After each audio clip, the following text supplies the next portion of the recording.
नमस्कार, news flash में आपका स्वागत है। बढ़ते हैं आज की ताज़ा खबरों की ओर। कहते हैं कि इंसानियत का कोई मोल नहीं होता। जहां जिंदा इंसानों के लिए किसी को सोचने की फुर्सत नहीं, वहीं कोई मरे हुए व्यक्ति को अपना बना ले। ये काम मेड़ता सिटी के अनिल थानवी बखूबी कर रहे हैं। थानवी ने अब तक 135 से अधिक लावारिस व्यक्तियों का अंतिम संस्कार उनके धर्म के अनुसार करवाया है।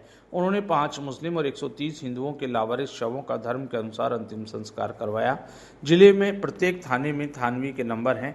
कहीं कोई अज्ञात शव मिलता है तो थानवी को याद किया जाता है।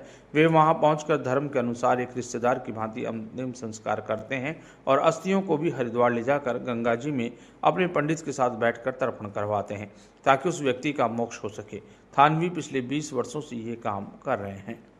पिछले 20 सालों से मेरे द्वारा मेरी स्वर्गीय माताजी शोभा देवी थानवी की स्मृति में मेड़ता शहर में नागौर जिले में कहीं भी कोई भी अज्ञात व्यक्ति मिलता है उसका अंतिम संस्कार करना, साथ ही उसकी अस्थियों को ले जाकर भी हरिद्वार में गंगा जी में विसर्जन करना, ये ध्येय पिछले 20 सालों से मेरे द्वारा किया जा रहा है।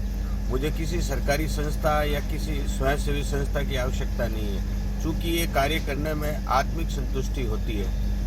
गुरु पुराण में भी लिखा हुआ है कि अगर किसी व्यक्ति का कोई रिश्तेदार या नातेदार नहीं है तो ब्राह्मण का दायित्व है कि वो ऐसा कार्य करे। चूँकि मैं ब्राह्मण कुल से हूँ, इसलिए मेरे द्वारा नागौर जिले में कहीं भी कोई लावारिस व्यक्ति मिलता है मृत अवस्था में तो उसका अंतिम संस्कार करवाना, साथ ही उसकी अस्थियों को ले जाकर भी हरिद्वार में गंगा जी में विसर्जन करना।